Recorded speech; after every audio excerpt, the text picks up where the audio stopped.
Alors ce qui est assez déroutant, c'est que finalement l'héritage, il aura lieu et il a lieu avant même l'événement des Jeux Olympiques et Paralympiques de Paris 2024. Cet héritage, il a débuté par la mise en place d'une nouvelle gouvernance du sport sur le territoire.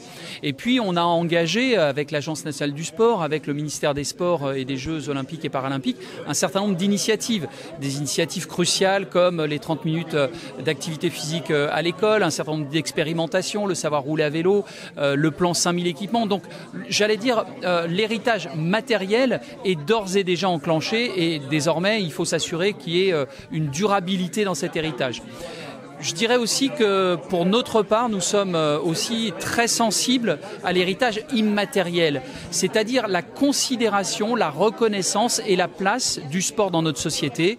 Comment on peut installer le sport durablement dans le quotidien des Français. Et ça, pour moi, c'est un élément essentiel de l'héritage après les Jeux. Si on a réussi à démontrer la légitimité, qu'elle soit économique, de santé publique, sociale du sport, eh bien on aura réussi les Jeux.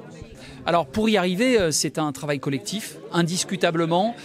C'est ce que permet aujourd'hui cette nouvelle gouvernance, d'avoir un travail et une réflexion collective autour de ce que doit être le sport demain. C'est pas facile de se projeter, ça fait toujours un petit peu peur, on n'a pas tous les éléments. Néanmoins, en partant de l'existant et des trajectoires d'évolution de la société, on doit pouvoir se projeter.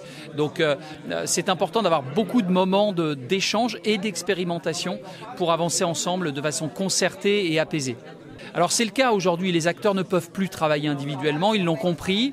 Donc bon gré mal gré, on avance ensemble. Ça se passe plutôt bien au niveau de l'Agence nationale du sport, cette nouvelle gouvernance. Et puis aujourd'hui, nous, entreprises, on est un petit peu au cœur des débats parce que on amène une nouvelle façon de voir, on amène aussi des financements, on amène des enjeux de formation, d'emploi, de valorisation des métiers. Donc tout cela, c'est aussi un peu l'héritage des Jeux, de voir que la place des entreprises est désormais établie et installée au sein de la gouvernance du sport.